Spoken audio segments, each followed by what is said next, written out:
Welcome to Crypto Market Pulse. आपके साथ मैं हूं आज क्रिप्टो मार्केट से आज की बड़ी खबरों के साथ। चलिए देखते हैं आज के टॉप हेडलाइन।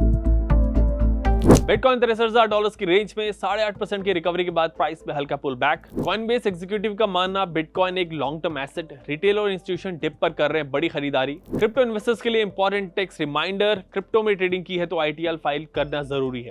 हंगरी में हटेगी क्रिप्टो पर लगी पाबंदियां, बनेगी क्रिप्टो फ्रेंडली पॉलिसी। बिटकॉइन इस वक्त $63,000 के नीचे ट्रेड कर रहा है। पिछले 15 घंटों में बिटकॉइन करीब 2% गिरा है। पिछले हफ्ते के लो से बिटकॉइन में 8.5% की रिकवरी आई है, जिससे कल प्राइस बढ़कर $64,200 तक पहुंच गया था। वहां से थोड़ा कूल ऑफ होकर बिटकॉइन $63,000 की रेंज में आ गया था। ये रिकवरी दिखाती है कि बायर्स लोअर लेवल्स पे एक्टिव हैं। माइकल सेलर की बिटकॉइन ट्रेजरी फर्म स्ट्रेटजी ने कल $101 मिलियन वर्थ के बिटकॉइन खरीदने की जानकारी दी। इससे भी सेंटीमेंट को थोड़ा सपोर्ट मिला। स्पॉट बिटकॉइन ETS में कल करीब $141 मिलियन के नेट इनफ्लो रिकॉर्ड हुए। इससे भी मार्केट में थोड़ी पॉजिटिविटी आई। कॉइनबेस के head of institutional strategy John D'Agostino ने कहा है कि बिटकॉइन इस वक्त एक करेक्शन फेज में है, लेकिन रिटेल और इंस्टीट्यूशन इन्वेस्टर्स दोनों बिटकॉइन को लॉन्ग टर्म एसेट के रूप में देख रहे हैं।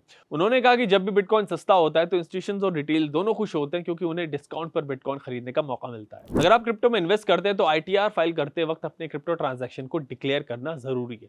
इंडिया में क्रिप्टो में होने वाले गेन्स पर 30% फ्लैट टैक्स लगता है। ITR फाइल करते वक्त क्रिप्टो गेन्स को शेड्यूल VDA में रिपोर्ट करना होता है। क्रिप्टो इनकम को ITR के थ्रू रिपोर्ट करना जरूरी है, आप इस बात का ख्याल रखें। हंगरी अपनी डिजिटल एसेट पॉलिसी में बड़ा बदलाव करने जा रहा है। वहां पिछली गवर्नमेंट ने जो पाबंदियां लगाई थी उन्हें अब हटाया जाएगा, जिनकी वजह से रिवोलूट जैसी बड़ी कंपनी ने वहां पे अपना बिजनेस कम कर दिया था। हंगरी की नई सरकार चाहती है कि देश में क्रिप्टो कंपनीज के लिए बिजनेस फ्रेंडली एनवायरनमेंट बनाया जाए। बिटकॉइन में पिछले कुछ दिनों में अच्छी रिकवरी देखने को मिली है, मगर ओवरऑल क्रिप्टो मार्केट पर मैक्रो इकोनॉमिक प्रेशर अभी भी बना हुआ है। यूएस के स्ट्रॉन्ग जॉब्स डेटा की वजह से इंटरेस्ट रेट हाई के चांसेस बढ़ गए, जिसका असर क्रिप्टो स्टॉक मार्केट दोनों पर देखने को मिल रहा है। पर फिर भी बिटकॉइन का $60,000 के ऊपर होल्ड करना एक स्ट्रॉन्ग सिग्नल है कि बायर्स अभी भी मार्केट में एक्टिव हैं और ब्रॉडर अप ट्रेंड इंटैक्ट है। जब तक बिटकॉइन इस सपोर्ट जोन के ऊपर ट्रेड कर रहा है, फर्दर अपसाइड के चांसेस बने रहेंगे। क्रिप्टो पर अगर आपको कोई और सवाल है तो हमारे हेल्पलाइन नंबर पर कॉल करें। बहुत लोग आज भी ये सोचते हैं कि बिटकॉइन खरीदने का मतलब है आपके पास लाखों रुपए होने चाहिए, लेकिन सच ये है कि क्रिप्टो में आपको पूरा कॉइन खरीदने की जरूरत नहीं होती। आप बिटकॉइन का छोटा सा फ्रैक्शन भी बाय कर सकते हैं। 500 रुपए, 1000 रुपए या फिर उससे भी कम अमाउंट से शुरुआत यहाँ पे पॉसिबल है। इसका मतलब क्या हुआ? क्रिप्टो मार्केट सिर्फ बड़े इन्वेस्टर्स के लिए नहीं, रिटेल इन्वेस्टर के लिए भी ओपन है। ये फीचर नए लोगों को लर्निंग का मौका देता है बिना बड़ा रिस्क लिए।